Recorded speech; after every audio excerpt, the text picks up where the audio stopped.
Hello YouTube, we're going to do another screwdriver.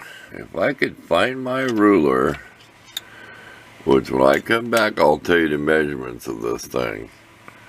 Little stubby, I've got it pulled apart, so it'll come apart. It took a little work. This has facets, it's probably going to end up being round because some of you see how you can see a facet, then you can't. By the time you're done sanding it, it's going to be smooth. So here we go. I'll be right back after I tear it apart. Okay, real quick measuring. That's about 1.25 inches. If you spin it around, it's about, if it don't roll away, about 1 inch every 14 inches. Not quite 2 inches total. The shank only sticks out about, what do we say? Sorry about the glare. Maybe 1.25 inches. If you look real close, you'll see the slot. See these pieces here? You'll see the little slot where it pulls through. There's one right there. So look for that when you're pulling on it. I just took a screwdriver and kept wobbling this to get it up off there. And then one thing you can do is, I put a pair of needle vice grips down here, right?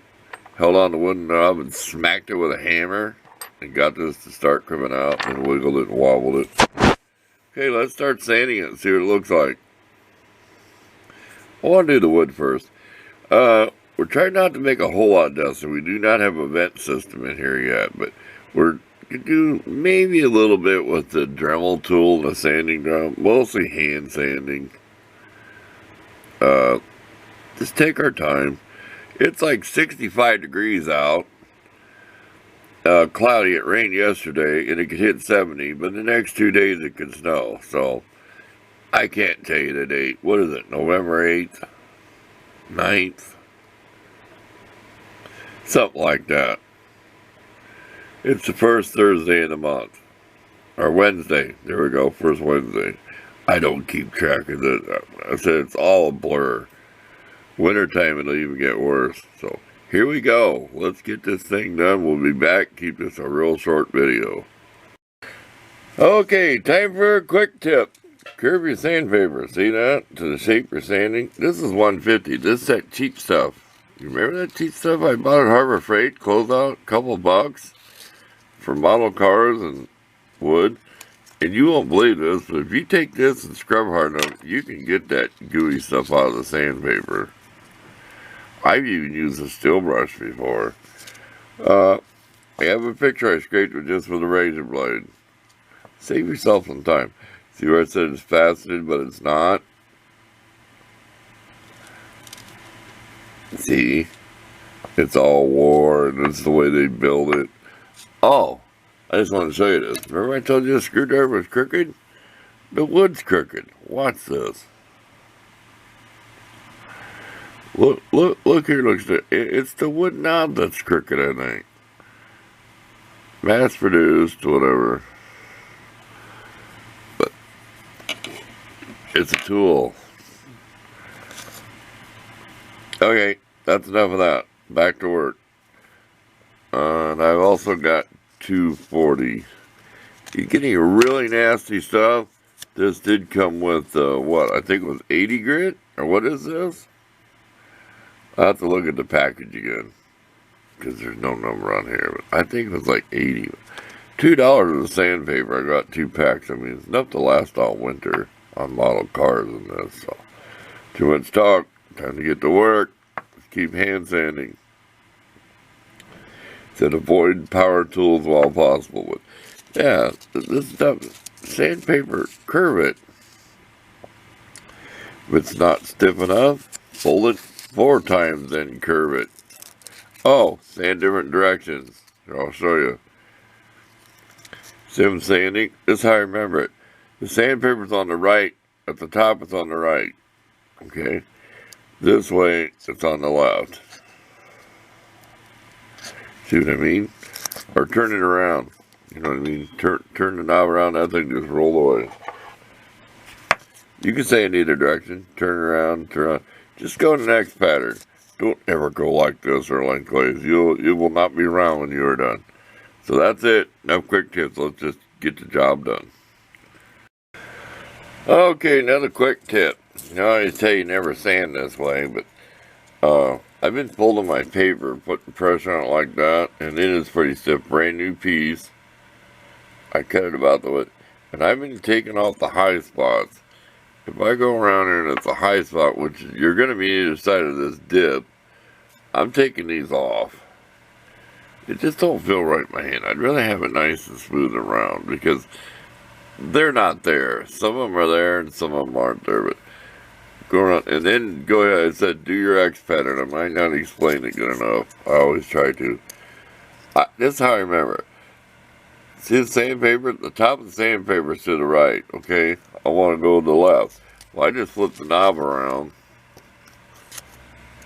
The top of the sandpaper now is to the right, but over here where I was before is to the left. You see what I mean? You can flip it around, but you got an X pattern. Don't go like this around something round. You can a little bit, but you're gonna get it so it's not round if you keep messing around with it. Get it? Don't mess around, it won't be round. It's not perfect stuff. It's a hunk of wood. Some of this stuff was probably almost handmade on whatever machines back then. You know how they hurried up and made it. Back to work. More quick tips. That's pretty stiff sandpaper, brand new 80 grit. I'm going going like this around this thing. I want it as round as possible by hand. Sure, I could probably chuck that in my drill, but I'd have to find something to chuck in there. Back to work. Okay, we are done sanding and shaping. We're going to put, setting over there, we're going to put some stain on it. And can you believe I lost a bottle in my bottle? See them over in there? And I went through everything. It's a bottle of Watco. That's like a varnish and oil together, like put on axe handles. I'm not going to use it because this will be clear coated, but I could have maybe used it. But someday we'll find it and then we'll let you know where it ever went to. And I'm the only one here. Mystery, right? I'm the only one here. But you do get clutter. You can't worry about that stuff, but we're not going to show you how we do this because we already showed you that before enough times on ferrules and screwdriver bits. We want to include a lot of tips on how to hand sand down a wooden knob and shape it and do whatever you want to. So we'll be back when this is done. So look for a picture with it stained. I'll have it like this. At the end, we'll always watch my pictures. Then I'll have another picture taken with the clear coat on it, but we'll bring you back when it's all done, stained and coated, and nice and dry, which will be a few hours for me. See you then.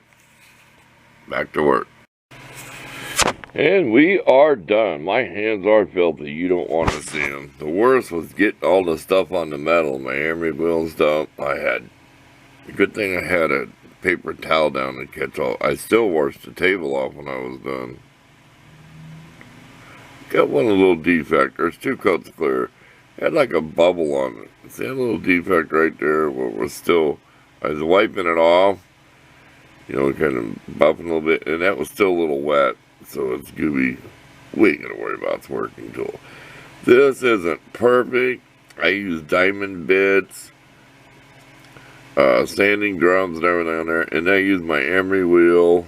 I've showed you them enough times to make that shiny.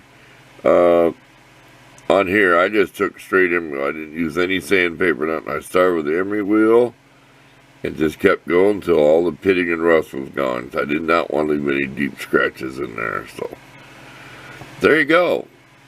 It's a nice little screwdriver. It's always hard to get the end of something. You ever notice that? It might be still a little gooey there, though. It's kind of shiny and dull both. But thanks for watching. Hope you enjoyed this one. It's a nice little stubby screwdriver.